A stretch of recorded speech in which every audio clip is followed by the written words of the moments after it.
다 같이 일어나시겠습니다. 대림절 둘째 주 다 같이 예배를 다 같이 드리겠습니다.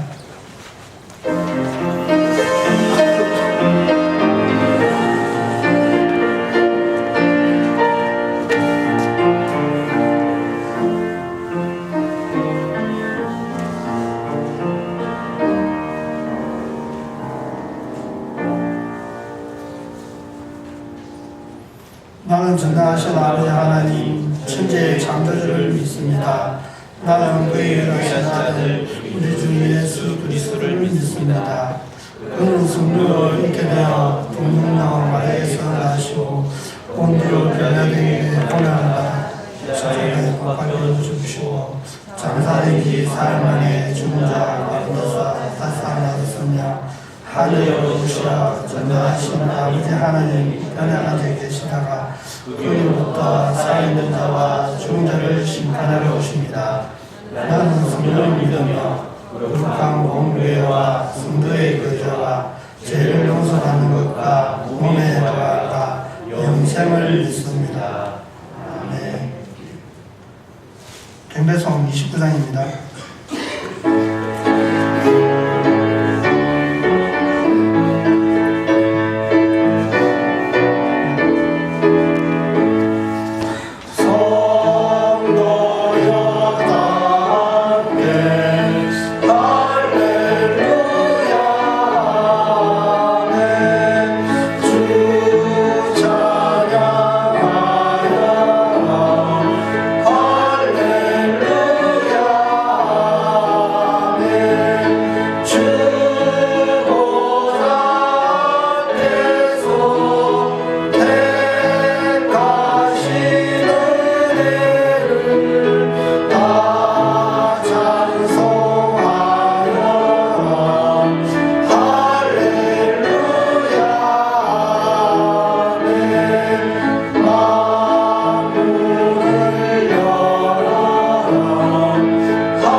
성시교도 116번 구주강림 두 번째.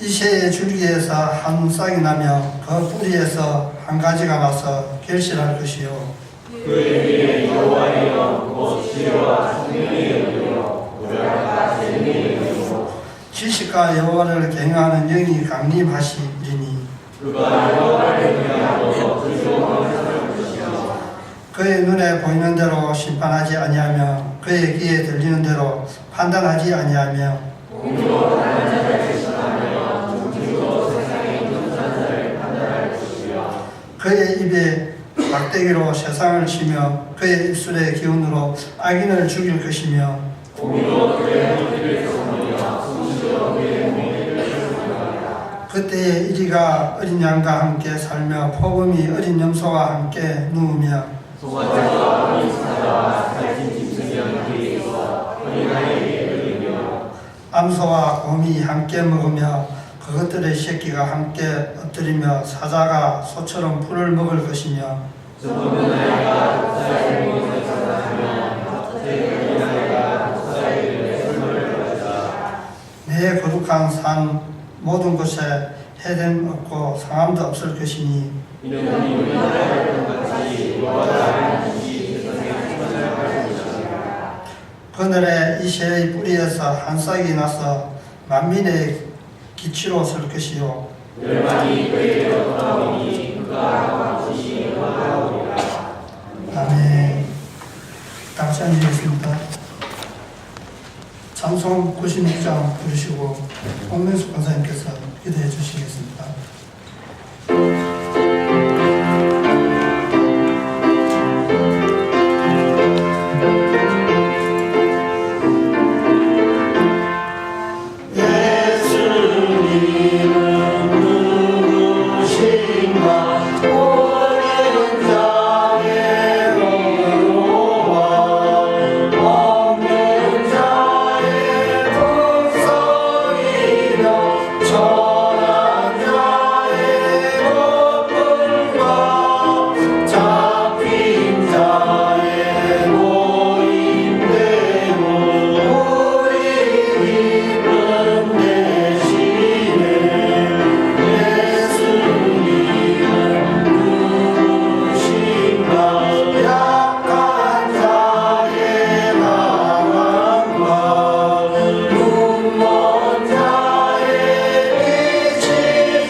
우리의 영광이 되시고 만유의 구주가 되시는 예수님, 오늘 거룩한 승리를 허락하여 주시고 아버지께서 오늘 복 주신다고 말씀하셨습니다. 예수님 감사합니다. 인류를 구원하시려 육신의 몸을 입으시고 이 땅에 오신 주님, 우리를 위하여 죽기까지 희생하신 주님, 우편에 계시면서 우리를 오라고 부르시는 주님, 주님 앞에 나왔습니다. 머리 숙였습니다. 우리의 죄를 고백합니다. 우리의 연약함을 아시고 친히 도와주신다고 말씀하신 주님, 오늘 우리를 도와주시옵소서. 우리의 연약함을 불쌍히 여겨주시옵소서. 아버지 감사합니다. 연약함 가운데서 지명하시고 부르시고 택하여서 이렇게 아브라함 제단에 하나님의 자녀로 근속자로 세워주시고 아버지 앞에 무릎 꿇게 하시며 참은 자녀로 삼아주신 이 특권을 주신 하나님 감사합니다. 아버지, 이제는 우리가 자녀의 도리를 해야 되겠습니다. 아버지를 기쁘시게 해드리며 아버지를 영화롭게 하며 주님의 영광을 드러내는 삶이 되게 하여 주시옵소서. 아버지 감사합니다. 우리로 인하여 영광을 받으시고 우리는 또한 아버지로 인하여 기뻐하며 예수님으로 인하여 기뻐하겠사오니 우리의 마음이 기쁨이 충만하게 하여 주시옵소서. 아버지 하나님, 날마다 우리는 마음을 다하고 뜻을 다하고 성품을 다하여 하나님을 사랑하고 싶고 하나님의 옆에 무릎 꿇고 싶고 주께로 가기를 원하지만은 우리의 육신의 연약함으로 인하여 우리의 생활의 질고로 인하여 우리의 생활의 염려 걱정으로 인하여 너무나 무거워서 아버지 앞에 갈 수 없을 때가 너무나 많습니다. 이 무거운 짐들을 예수님 앞에 다 내려놓고 주님만 바라볼 수 있고 갈 수 있게 하여 주시옵소서. 예수님 감사합니다. 오늘도 곳곳에 제단을 세우시고 하나님 주님의 음성을 듣기를 원하시는 주님, 아버지 모인 무리들에게 성령의 충만함을 입혀주시옵시고 아버지 하나님 세상을 이겨노라 하신 주님의 말씀대로 또한 세상을 이길 수 있는 능력을 허락하여 주시옵소서. 각지에 하나님의 재단에 성령을 부어주시옵소서. 내가 너희들을 고와 같이 버려두지 아니하고 내가 너희들과 함께하리라 하신 주님, 성령을 보내주신다고 말씀하셨습니다. 도와주시는 영을 함께하여 주셔서 우리를 도와주시옵시고 세상을 이기고 정복하고 다스릴 수 있는 권세를 허락하여 주시옵소서. 아버지 감사합니다. 오늘 아버지 하나님, 모든 나라가 지금 시끄럽습니다. 무엇이 옳고 그른지 판단할 때가 어렵습니다. 너무나 혼탁한 세상입니다. 소돔과 고모라와 같은 때입니다. 우리는 정신을 차려야 되겠습니다. 의인 10사람이 있으면 멸하지 않겠다고 하신 주님, 이 땅에 의인의 기도를 들으시옵소서. 주님의 종들이 기도합니다. 무릎 꿇고 제단에서 눈물 뿌려 기도합니다. 골방에서 기도합니다. 저들의 기도 소리를 들으시고 이 나라를 구원하시고 이 민족을 살려주시옵소서. 백성이 깨어나게 하시옵소서. 주의 종들이 깨어나게 하소서. 주의 믿는 백성들이 자리를 들고 일어나게 하여 주시옵소서. 아버지 하나님 앞에 날마다 영광을 돌리며 찬양을 올려드리며 기쁨의 삶을 살아갈 수 있는 은혜를 한없이 허락하여 주시옵소서. 아버지 하나님, 세계 열방을 향하여 나가는 주님의 종들 너무나도 어렵습니다. 그 어려운 환경에 아버지 북한 땅에는 또한 아버지 골방에서 기도합니다. 몸을 육신을 내어 던지며 철장 생활을 하면까지 주님의 복음을 위하여 무릎 꿇고 기도하는 종들이 있습니다. 하나님, 저들을 눈여겨봐 주시옵시고 외면하지 마시옵시고 축복하시고 세워주시옵시고 필요한 것을 공급하여 주시옵소서. 아버지, 믿는 자의 수가 날마다 이 땅에 더해가게 하시고 천국을 이루게 하여 주시옵소서. 오늘 아브라함 교회에 아버지 하나님 성령을 허락하여 주시옵시며 주의 종을 세우신 것도 하나님의 뜻이 있어서 이곳에 세워주셨사오니 하나님의 종의 말씀이 생명수가 강같이 흐르게 하여 주시고 심령을 주시고 골수를 쪼개기까지 하여 주시어서 하나님의 말씀으로 거듭나게 하여 주시옵시고 그 말씀을 양육받는 자가 아버지 하나님이 넘치고 하나님의 말씀대로 살아가기에 부족함이 없도록 세상을 이기고도 남을 수 있는 능력자들로 세워주시옵소서. 아브라함 교회를 부흥시켜 주시옵소서. 믿는 자의 수가 날마다 더해가게 하여 주시옵소서. 십자가를 바라보고 아버지 하나님 말띠 고개를 아버지 하나님 넘나드는 모든 사람들이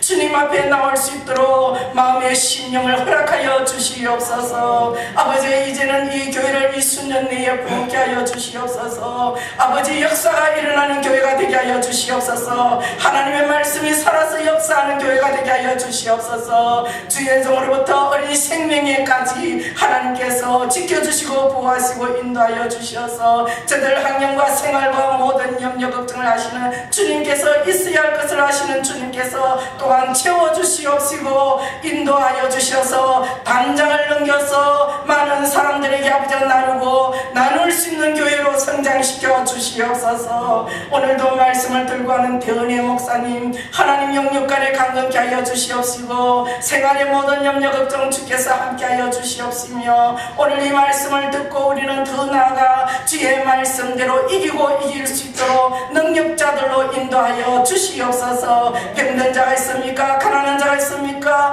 아버지 하나님 마음에 근심하는 자가 있습니까? 있습니까? 고통하는 자가 있습니까? 군부대에 가는 자녀들을 지켜주시옵시고 주님 모든 환경에서 이기고 이길 수 있는 하나님의 축복이 오늘 이 시간에 함께하여 주시옵소서. 모든 것을 예수님의 이름으로 구하였사오니 예수님 홀로 영광을 받아 주시옵소서. 사랑 많으신 예수님의 이름으로 기도드렸습니다. 아멘.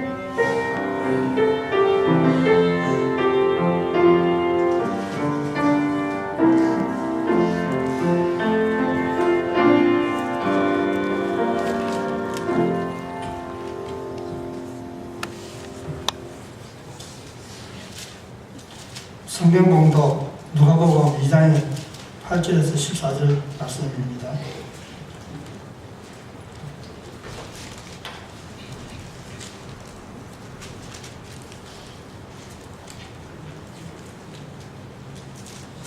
그 지역의 목자들이 밤에 밖에서 자기 양떼를 지키더니 주의 사자가 곁에 서고 주의 영광이 그들을 두루 비추며 크게 무서워하는지라. 천사가 이르되 무서워하지 말라. 보라, 내가 온 백성에게 미칠 큰 기쁨의 좋은 소식을 너희에게 전하노라. 오늘 다윗의 동네에 너희를 위하여 구주가 나섰으니 곧 그리스도 주시니라. 너희가 가서 강보에 쌓여 구유에 누워있는 아기를 보리니 이것이 너희에게 표적이라 하더니 어른이 수많은 천군이 그 천사와 함께 하나님을 찬송하여 이르되 지극히 높은 곳에서 하나님께 영광이요 땅에서는 하나님이 기뻐하신 사람들 중에 평화로다 하니라. 아멘.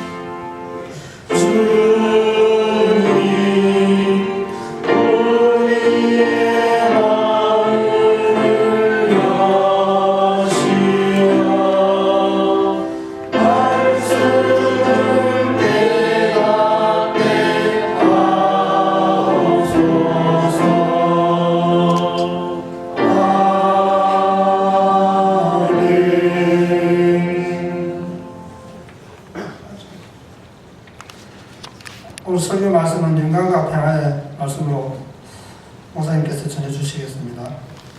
네, 우리 옆사람과 인사 나누겠습니다. 한 주간 평안하셨습니까? 네.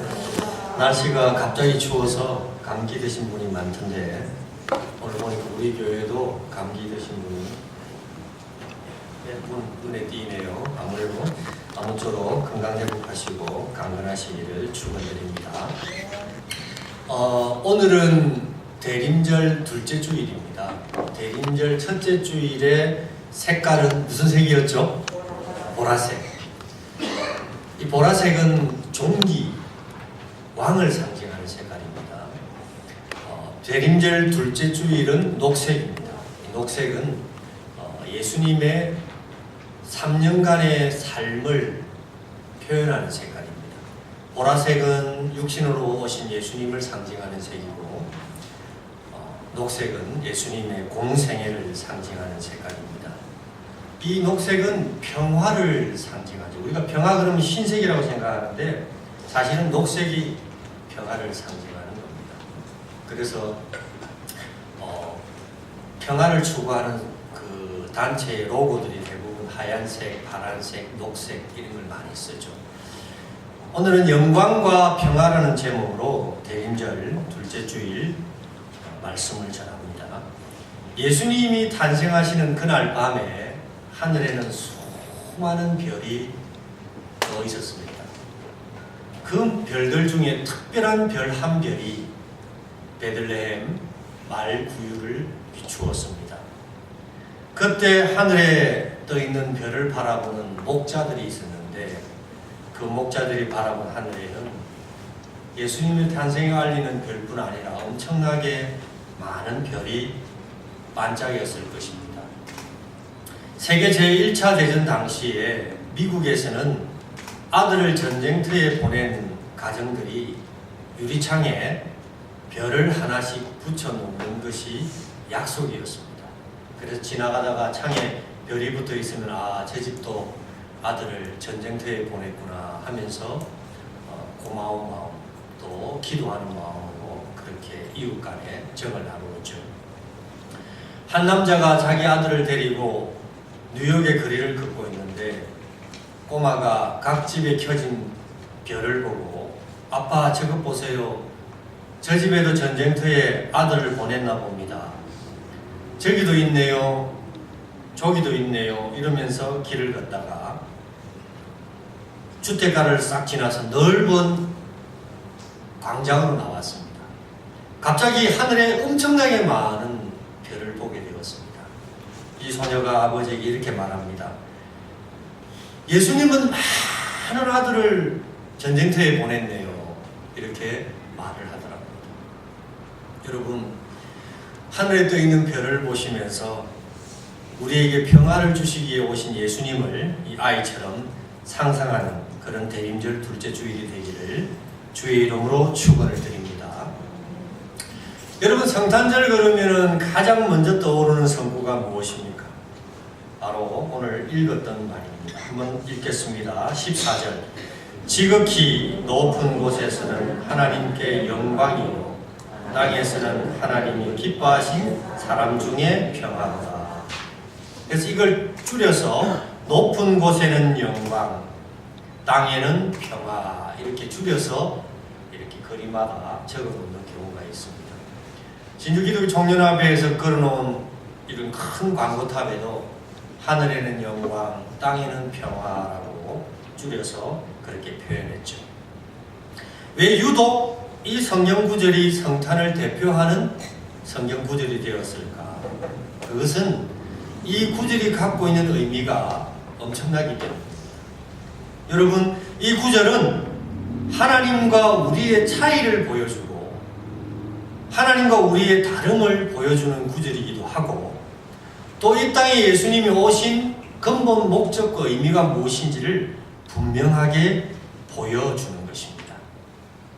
영광을 받으실 하나님은 거룩하신 분이고 평화를 누릴 우리는 하나님 앞에 속된 존재인데 우리가 하나님 앞에 그와 같은 존재임을 고백할 때에 하나님은 영광스러워지고 우리는 평화롭게 지낸다라는 의미도 담고 있는 겁니다. 달리 또 이야기하면 오직 온 인류에게 영광받을 존재는 한 분이신데 그분은 하나님이고 하나님께 영광 돌리는 우리에게 주어지는 축복은 바로 평화다라고 하는 것을 보여주는 메시지이기도 합니다. 그러면서 우리가 오늘 이 시간에 한 번쯤 살펴보아야 할 대목은 예수님의 족보입니다. 한번 족보를 살펴볼까요? 누가복음은 3장을 표시해 주시고 마태복음은 1장으로 넘어갑니다. 마태복음 1장으로 한번 넘어가 보겠습니다. 마태복음 1장에 보면 예수님의 족보가 쭉 나옵니다. 그렇게 17절까지 나오죠. 아브라함으로부터 시작해서 예수님의 육신의 아버지인 요셉에 이르는 그런 족보를 기록하고 있죠. 그에 반해서 누가복음 3장에 보면 예수님의 족보가 나오는데 23절입니다. 거기는 거꾸로 요셉으로 시작해서 하나님으로 끝이 나는 특징이 있습니다. 마태복음은 아브라함으로부터 시작해서 예수님이 태어나는 것으로 끝난 반면에 누가복음은 요셉으로부터 시작해서 하나님으로 이렇게 끝이 납니다. 그리고 마태복음에 나오는 족보를 보면 대단히 유명한 사람들의 이름이 거명되는 데 비해서 누가복음의 족보에는 특별히 이름 있는 사람이 많이 기록되어 있지 않다는 겁니다. 아브라함, 야곱, 이삭 이 정도 여러분 기억하지 그 외의 사람들은 다소 낯설거나 또 그렇게 유명하지 않은 사람들의 이름이 기록되어 있죠. 이 기록의 차이에서 우리가 알 수 있는 것은 마태복음은 내림차순입니다. 쭉 내려가죠. 윗대로부터 쭉쭉쭉쭉 내려가서 예수님이 났다라고 이야기한 반면에 누가복음은 올림차순입니다. 여기서부터 시작해서 쭉 올라가서 하나님께로 올라가는 그런 족보를 기록하고 있는 것을 보게 되죠.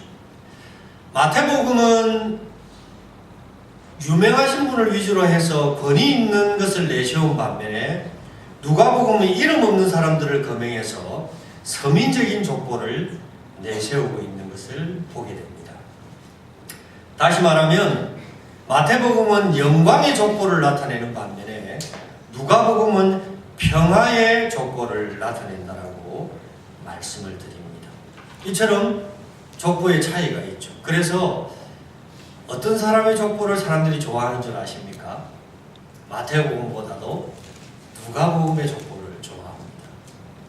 단지 한 가지 흠이 있다면 누가복음에는 여인의 이름이 기록되어 있지 않다는 것이 흠일 뿐이지 나머지는 누가복음의 족보가 굉장히 서민적이고 가슴에 와닿는 족보입니다. 왜냐하면 인류에게 평화를 주러 오신 분이 요셉에게 아기 예수님을 주셨는데 그 아기 예수가 글러 올라가 보니까 결국은 하나님이더라.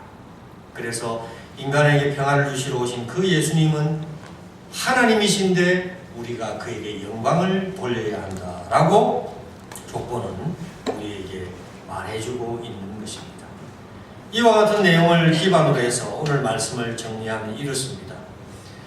우리 인류가 해야 할 가장 아름다운 행동은 하나님께 영광을 돌리는 것이고 우리 인류가 해야 할 가장 아름다운 목적은 평화를 누리는 것입니다.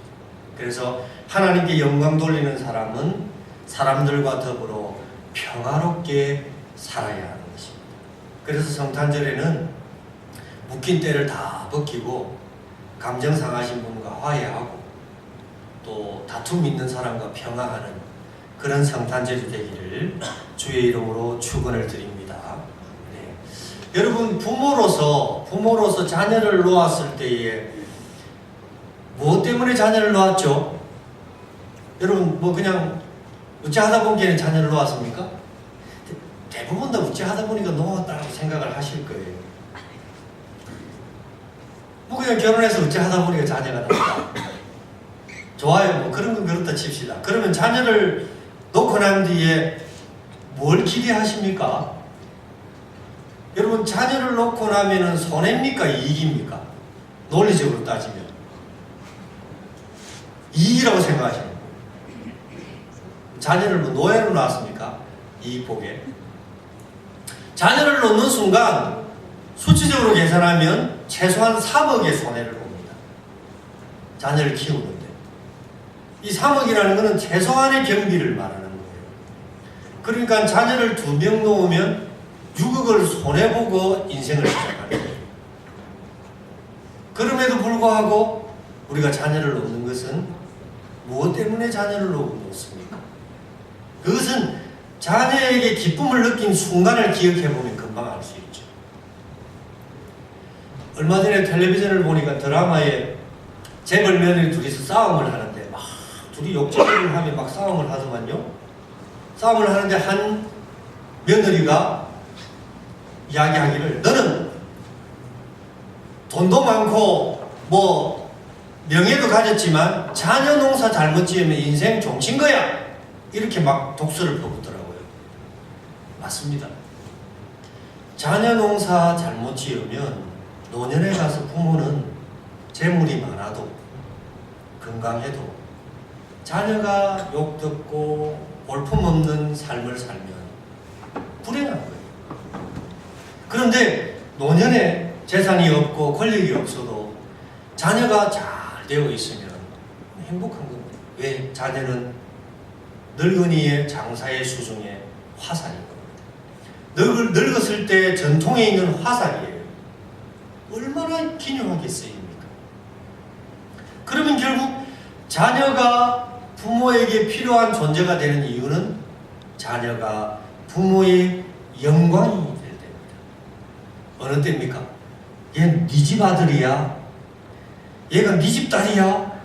정말 훌륭한데 그러면 듣고 있던 엄마가 기분이 확 좋아집니다. 자녀를 가진 부모들이 한결같이 모여서 수다를 떨면 무엇합니까? 자녀 자랑하는 거예요. 그런데 자녀 자랑할 것이 없는 부모는 기가 죽어가지고 숙이고는 그리 마찬가지. 우리 하나님도 하나님의 자녀인 우리가 하나님께 영광이 될 때에 가장 기뻐하는 것입니다. 어떤 사람이 질문합니다. 아담과 하와가 죄 지을 줄 알고는 왜 하나님이 아담을 만들었나요? 하와를 만들었나요? 논리적으로는 맞는 이야기예요. 죄 지을 줄 알고 왜 하나님이 사람을 만드느냐고. 하나님도 참 짓궂은 분이죠. 그러나 그런 말을 하기에 없어서 하나님이 우리를 지으신 이유는 우리가 돈을 벌어줄까봐, 우리가 뭘 대단한 것을 업적을 이룰까봐. 하나님은 전지전능하신 분이니까 필요한 게 없으세요. 그럼에도 불구하고 인류를 만드신 것은 말 그대로 하나님은 영광을 받고 싶어 하시기 때문에 우리를 만드신 거예요. 그래서 우리는 우리의 삶의 목적이 무엇이냐고 물으면 분명하게 말을 해야 됩니다. 따라합니다. 나는 하나님께 영광 돌리기 위해 태어났다. 그겁니다. 그런 대답을 할 수 있으면 여러분 대단한 신앙인이 되는 겁니다. 여러분이 교회에 나오고 여러분이 하나님을 섬기고 또 천국을 바라보고 이러한 모든 삶의 한 단어, 바로 하나님께 영광 돌리는 것. 그게 우리의 삶의 목적이요 의미가 되는 겁니다. 왜 돈을 버느냐? 하나님께 영광 돌리기 위해서. 왜 이렇게 사느냐? 하나님께 영광 돌리기 위해서.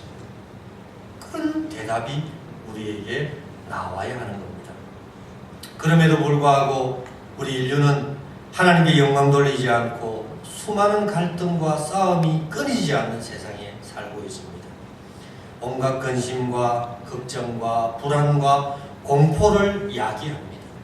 평화롭게 살아보자고, 잘 살아보자고 만든 것들이 우리를 평화롭지 않게, 불안하게, 공포스럽게 만들어버립니다. 빨리 달려보자고 만든 기차가 사람을 죽이기도 하고, 저 다른 나라에 날아가서 한번 만나보자고 만든 비행기가 떨어져서 수많은 사람들이 이유 없이 죽어버리는 그런 사회에서 과연 우리는 진정한 평화를 무엇으로 전할 수 있을까? 얼마 전에 아인슈타인이 자필로 쓴 일기가 경매에서 낙찰이 되었습니다. 하나는 사랑하는 17살인가 19살 때 사랑하는 여자에게 보낸 편지가 몇 억에 낙찰이 되고, 하나는 신이 없다고 기록한 편지가 3억 얼마에 낙찰이 되었습니다. 아인슈타인이 편지에서 적은 내용 중에 두 가지를 말씀. 하나는 자기가 발견한 상대성 이론, 이 이론이 결국은 원자폭탄을 만든 살인 무기가 된 것을 땅을 치며 후회를 했고, 또 하나는 자기가 하나님의 존재는 인간의 나약함에서 비롯된 것이라는 결론을 얻은 내용이 적힌 그 편지가 고가의 경매로 넘어갔습니다.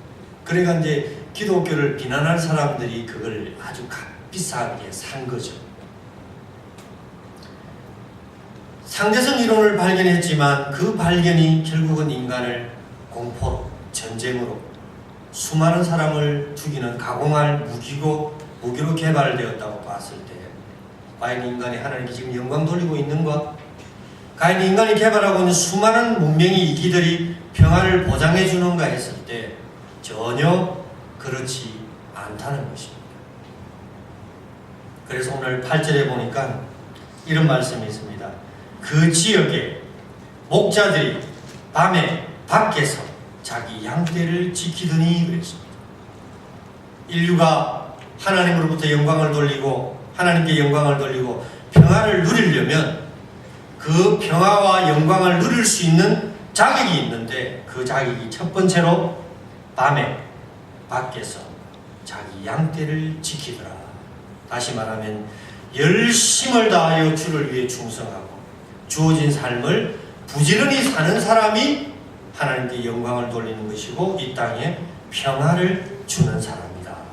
아무쪼록 성탄에 여러분들 부지런하게 열심을 품고 주를 섬기고 여러분의 삶에도 부지런한 삶을 누리시기를 축원드립니다. 그래서 시간을 아끼고 최대한 몸을 뉘지 말고 놀리면서 부지런해야 돼요. 우리 그리스도인은 부지런해야 돼요. 교회를 안 다니는 사람이 교회를 다녀보면 느끼는 첫 번째 감정이 뭐냐 하면 정말 부지런해야 된다. 교회 다니는 사람. 젊은 청년들이 교회를 다니는 젊은 청년들의 불만이 이거더라고요. 교회에 가면 성가대 해라, 찬양단 해라, 교회학교 교사 해라. 그거 다 하고 아침부터 저녁까지 하고 집에 들어가면 마치 직장에 다녀온 것처럼 몸이 피곤하다. 웃으시는 분 계신데 공감을 하는 것 같아요. 주일이라고 하루 좀 쉬러 교회에 왔는데 아침부터 교회학교 반주시키고 성가대 시키고 끝나고 나면 찬양단하고 찬양단 끝나고 나면 또 오후에 또 뭐하고 또 오늘 오후에는 또 김장당구네요. 피곤할 것 같아요. 여러분 죄송합니다.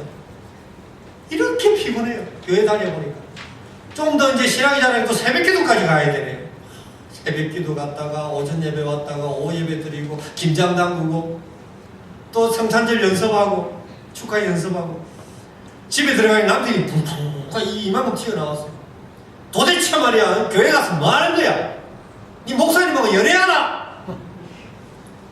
교회 가면 오질 않아요. 뭐 꿀이 발리는 거 뭐가 발리는 그런 소리 들을만 해요. 그만큼 교회 다니면 열심히 다녀요. 힘들어요. 그러니까 교회 가서 열심히 일했으면 집에 가서 남편한테 열심히 밥 차려줘야 됩니다. 남편 밥은 제대로 안 차려주고 교회 와서 김장만 담그고 있으면 어떤 남편이 좋아하겠어요? 그러니까 교회 다니는 사람들은 부지런해야 돼요. 열심히 해야 돼요. 그래서 성경은 말합니다. 게으른 자여 개미에게 가서 그 하는 것을 보고 지혜를 얻어라. 내가 어느 때까지 눕겠느냐, 내가 어느 때에 잠이 깨어 일어나겠느냐, 그렇게 이야기합니다. 예수님은 마태복음 25장 26절에 악하고 게으른 종아라고 표현했고, 충성된 종에게는 부지런하고 충성된 종아, 열심을 품는 종아, 이렇게 표현을 했습니다. 그래서 열심으로 자신의 삶에 부지런한 삶을 누리는 자에게 예수님은 우리에게 영광받을 존재가 되고, 우리는 예수님을 통해서 평화를 누릴 수 있는 자격을 부여받게 된다. 로마서 12장 11절 부지런하여 게으르지 말고 열심을 품고 주를 섬겨라. 그리고 베드로전서 4장 8절에 보면은 무엇보다도 열심으로 서로 사랑할지니 사랑은 허다한 죄를 덮느니라. 사랑도 열심히 하라고 했습니다. 또 계시록 3장 19절에 보면 회개를 일컬어서 내가 열심을 내라 회개하라. 그러면서 회개도 열심히 하라고 이야기하고 있습니다. 두 번째로 하나님께 영광과 평화를 돌릴 수 있는 자격을 가진 사람은 10절과 11절입니다. 거기 보면 천사가 이르되 무서워하지 말라. 보라 내가 온 백성에게 미칠 큰 기쁨의 좋은 소식을 너희에게 전하노라. 오늘 다윗의 동네에 너희를 위하여 구주가 나셨으니 곧 그리스도 주시니라. 느닷없이 천사가 나타나서 이 말을 하니까 목자가 어떻게 했습니까? 믿어지겠습니까? 안 믿어지겠습니까? 그런데 이 목자는 이 말을 믿고 베들레헴 말구유로 쫓아갔습니다. 하나님께 영광과 땅의 평화를 줄 수 있는 사람은 바로 믿음을 가진 사람만이 온전히 성탄을 제대로 맞이할 수 있습니다. 성탄은 믿는 자의 것이지 믿지 않는 자는 의미가 없는 거예요. 구주 예수님이 왔다는 것을 믿는 사람이 성탄을 제대로 누리게 되는 것입니다. 여러분, 믿음이라고 하는 말의 헬라어는 피스티스. 우리 영어로 피스라는 말과 똑같은 발음을 쓰고 있습니다. 피스티스. 이 피스티스라는 말, 믿음이라는 말은 맡긴다라는 뜻입니다. 맡긴다. 신뢰한다, 그런 뜻입니다. 여러분, 아멘. 아멘도 결국은 맡긴다는 말이에요. 그러면 믿음이라는 말과 아멘이라는 말은 어원이 같은 거예요. 내가 주님을 믿습니다라는 말은 아멘이라는 말과 같은 겁니다. 내가 믿습니다. 그런 뜻이죠. 아멘. 그래서 말씀을 듣다가 감동이 오면 아멘 하고 받아들이고 또 큰 소리로 아멘 이렇게 하는 거예요. 교회에 아멘 잘하는 권사님이 아멘 안 해야 될 때 아멘 할 때도 있잖아요. 여러분 지옥 가기를 바랍니다 그러니까 아멘 이렇게 해버려요. 반대로 이야기하길 바랍니다. 아멘. 아멘은 신뢰합니다. 내가 맡깁니다. 주님께 나를 맡깁니다. 그런 뜻이에요. 내 짐을 여호와께 맡겨버려라. 그 맡긴다는 말은 믿음. 아멘이라는 말입니다. 그래서 목자처럼 예수님이 이 땅에 탄생하실 것을 믿게 하도록 전했을 때에 그들은 기꺼이 그것을 받아들이고 베들레헴 말구유로 쫓아갔다는 겁니다. 마찬가지로 여러분들도 예수님을 구세주로 믿는 줄 믿습니다. 그래야 진정한 성탄이 우리에게 다가오는 것입니다. 세 번째로 영광과 평화를 누릴 수 있는 자격을 가진 사람은 누구인가? 12절과 14절에 보면 너희가 가서 강보에 쌓인 구유에 뉘어있는 아기를 볼 텐데 이것이 너희에게 표적이니라 이렇게 말했어요. 표적이니라. 이 말의 의미는 뭐냐면 이것을 보고 너희가 표적으로 삼으라. 즉 예수님이 이 땅에 오신 것을 보고 그 본 그대로를 삶으로 실천하는 사람이 되어라. 그런 의미를 보여주고 있는 거예요. 이제 표적을 봤잖아요. 여러분 10년 20년 교회를 다녀도 표적을 경험하지 못한 신자와 표적을 경험한 신자와는 180도 다릅니다. 꿈에라도 예수님을 한번 본 사람, 내 삶 속에서 예수님의 기적을 한번 경험해 본 사람, 예수님을 한번 느껴본 사람과 그냥 명탕 교회만 다니는 사람은 달라요. 뭐가 다른 줄 압니까? 순종의 정도가 달라요. 순종의 정도. 어떤 사람이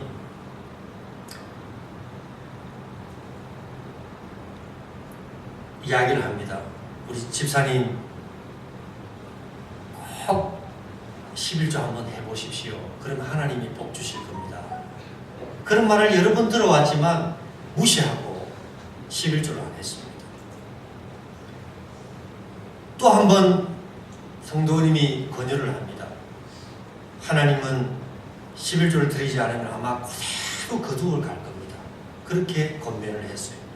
이 사람은 무시를 했습니다.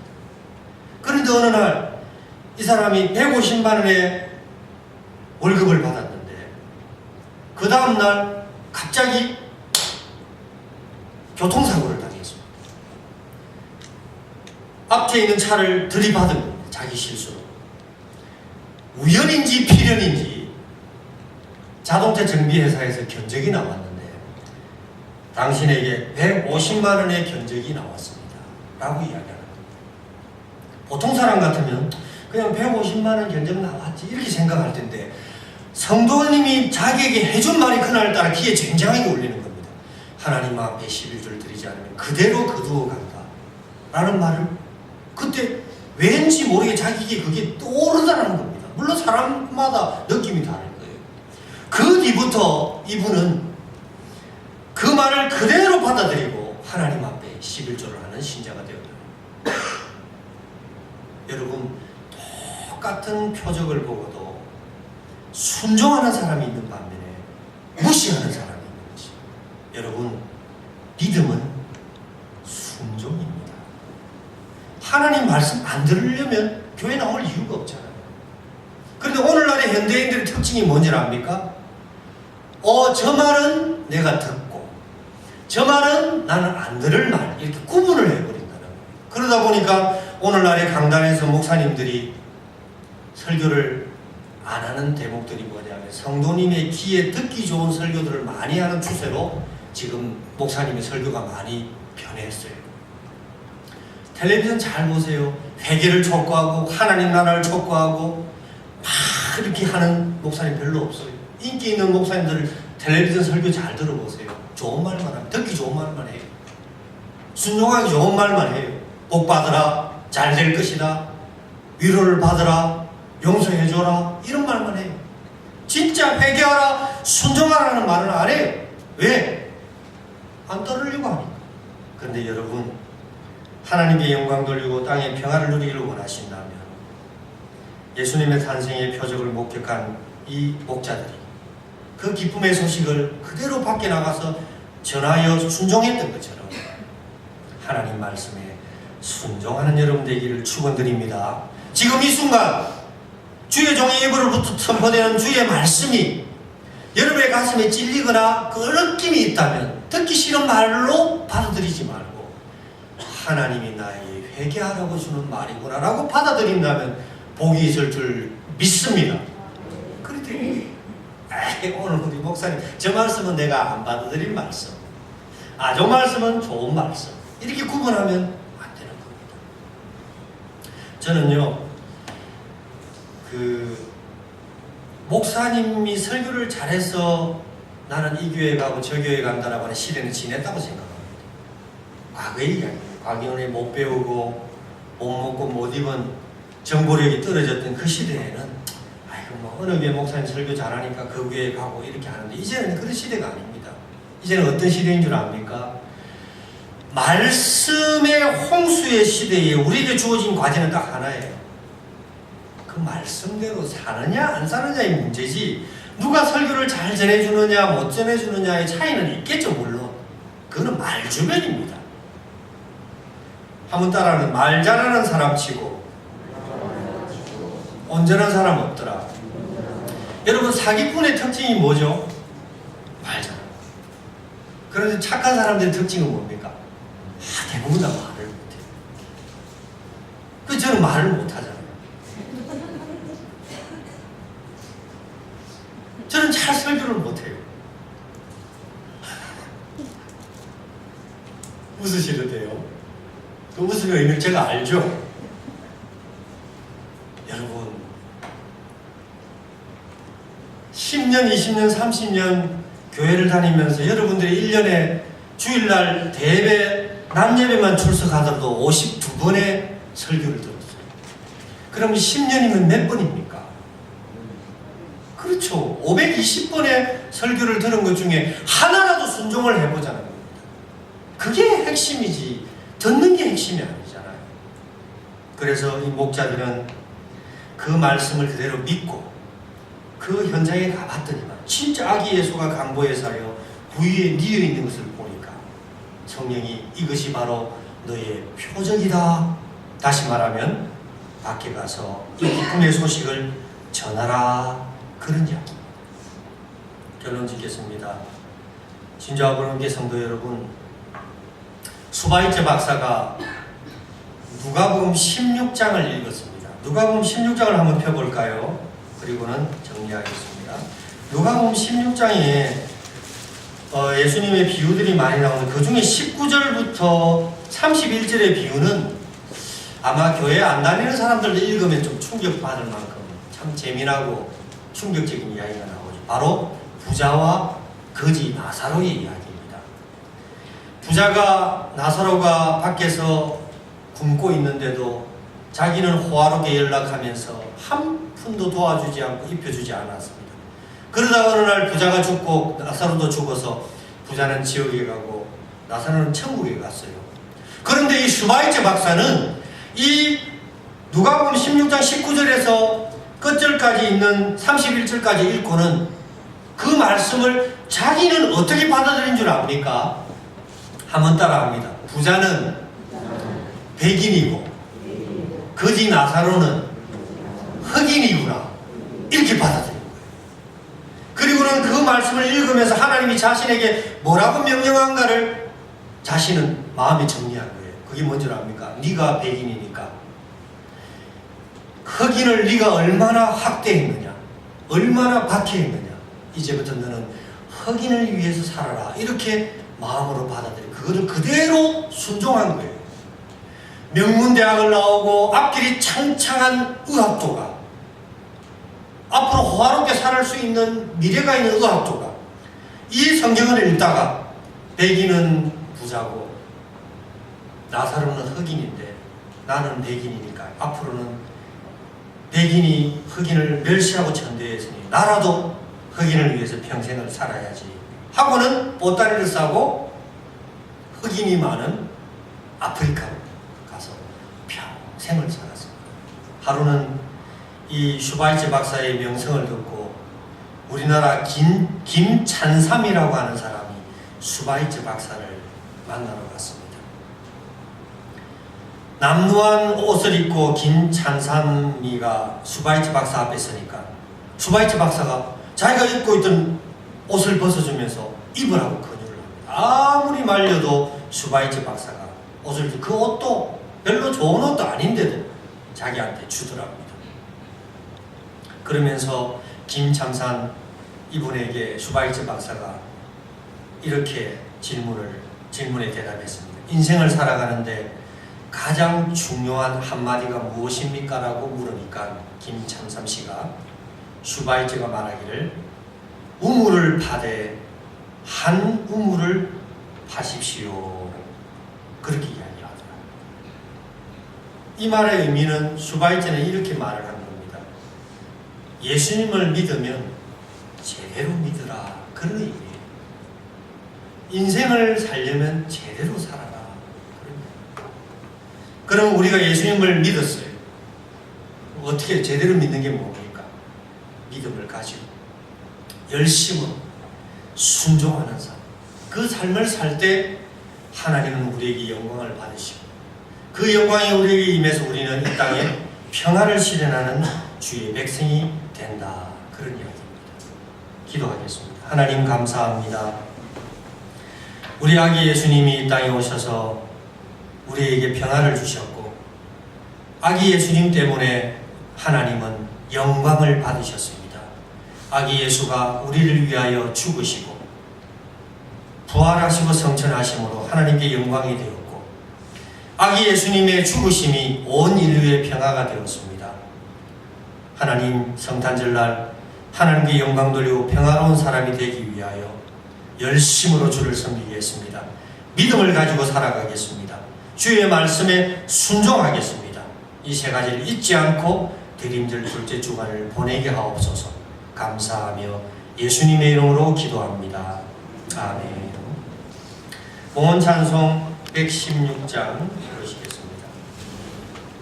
116장 부르실 때 봉헌하시겠습니다.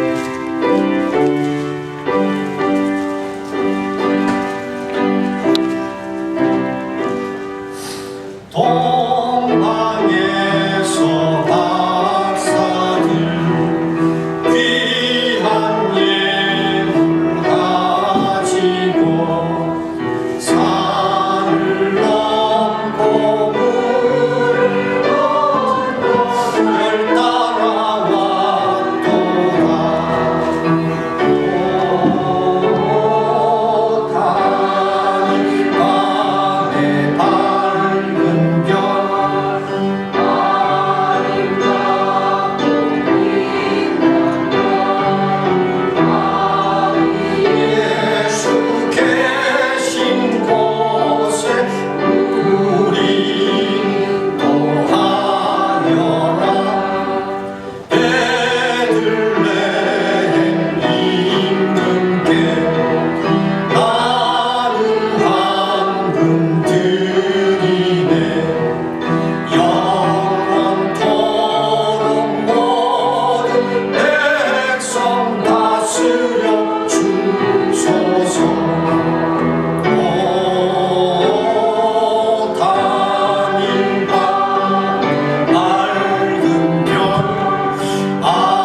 11조를 드림으로 하나님께 영광을 돌립니다. 박신호 집사님, 오봉기 안수 집사님, 옥구슬, 김정구 안수 집사님, 범사에 감사합니다. 이영환 성도님, 박병기 권사님, 박은혜 집사님, 김정고 안수 집사님, 예수님 고맙고 감사합니다.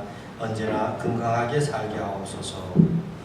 오봉기 안수 집사님, 범사에 감사합니다. 정태군 집사님, 생일 감사는 드렸습니다. 홍명숙 권사님, 김원호 권사님, 김혜옥 집사님, 즐거운 휴가 보낼 수 있음에 감사합니다. 앞으로 군생활 함께 해주실 것에 감사합니다. 오발찬, 정예원, 정창원 안수 집사님, 박은경 집사님, 정은영 집사님, 하나님 은혜 감사합니다.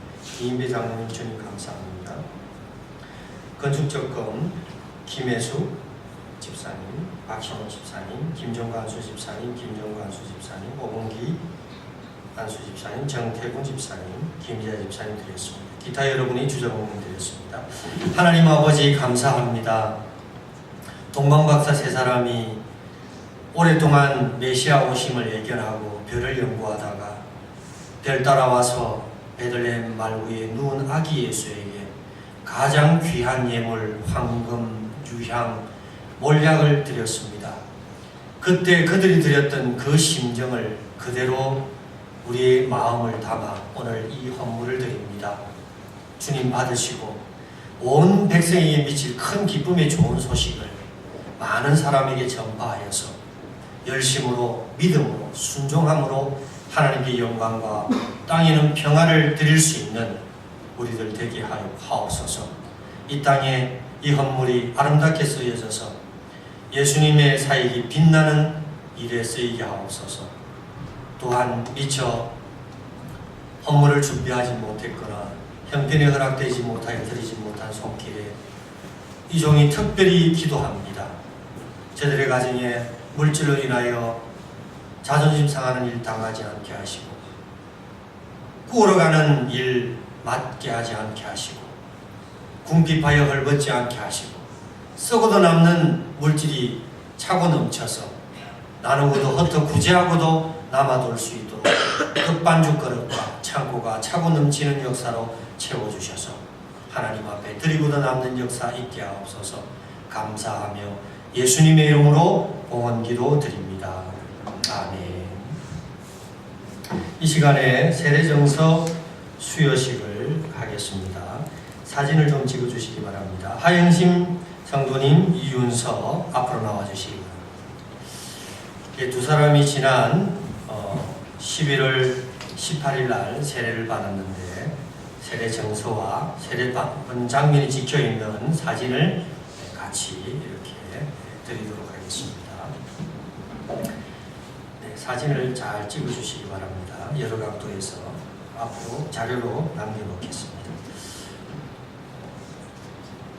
세례정서 2018-2호 하영심 위의 사람은 2018년 11월 18일 성부와 성자와 성령의 이름으로 세례를 받고 본 교회의 세례교인이 되었음을 증명합니다. 2018년 12월 2일 진주 아브라함교회 주례 목사 옥강성 축하합니다.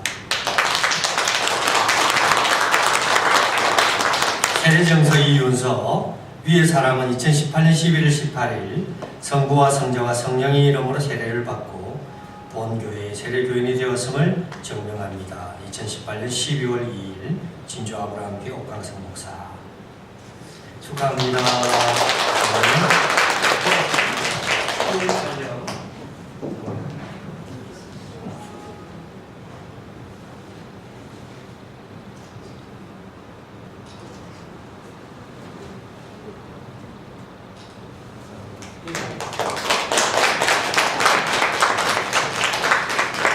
두 분은 사무총회 때 참석하셔서 투표할 일이 있을 때는 투표할 수 있는 정회원이 되었습니다. 감사드립니다.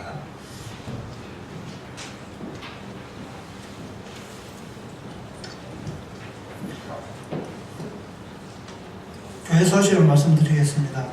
축으로 참고해 주시면 감사하겠습니다. 벌써 한 해를 정리해야 할 계절이 되었습니다. 내년을 위하여 지금부터 믿음과 헌신, 사랑을 해봐합시다. 세례 정수를 수여 받으십니다. 조금 전에. 그럼 제7회 사무총회를 12월 30일 예배 후에 개최합니다. 오늘 오후 예배 후 교회 김장 담그기를 합니다. 시간 되시는 분은 봉사해 주시기 바랍니다. 12월 25일 성탄 축하 예배 후 성탄 축하 행사가 있습니다. 노래나 선곡이나 장기자랑 다양한 범위로 참석해 주시면 감사하겠습니다. 다음에 진주 알랑구의 카페가 오픈되었다고 합니다. 많은 이용 바랍니다. 진주 기독교 청년협회 정기총회가 13일 목요일 진주 상문교회에서 있습니다. 이상입니다. 추가로 말씀드립니다. 우리 정은영 집사님께서 교회로 한 분을 또 초대해 오셨습니다. 정식으로 등록은 조금 있다가 하는 걸로 하고 오늘 그냥 인사만 하겠습니다. 우리 박수영 씨 잠시 일어나 주시겠습니까? 우리 한영의 박수로. 네, 감사합니다.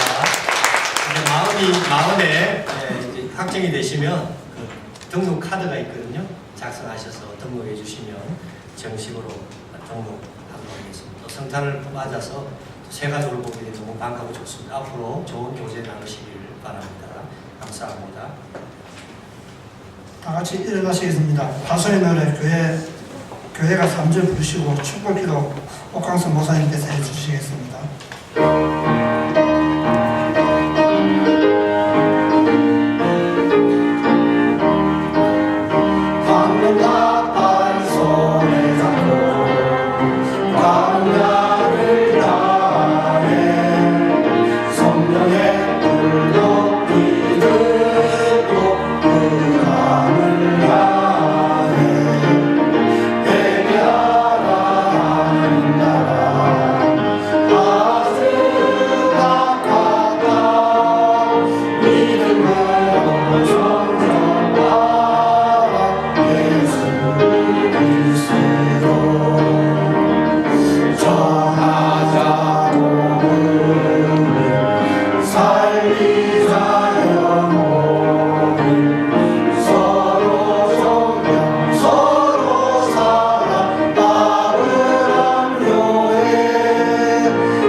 우리를 창조하셔서 영광받기를 갈망하시는 우리 아버지 하나님의 크신 은혜와 독생자 예수를 아낌없이 이 땅에 보내주심으로 우리에게 평화를 실현시켜 주신 성자 예수님의 희생과 우리 심령에 오셔서 열심으로 주를 섬기며 열심으로 삶을 살며 또한 믿음으로 순종함으로 하나님께 영광과 땅의 평화를 누리도록 살도록 인도하시는 성령님의 역사가 지금으로부터 영원토록 진주 아브라함께 성도 모두에게 함께하기를 간절히 축원하옵나이다.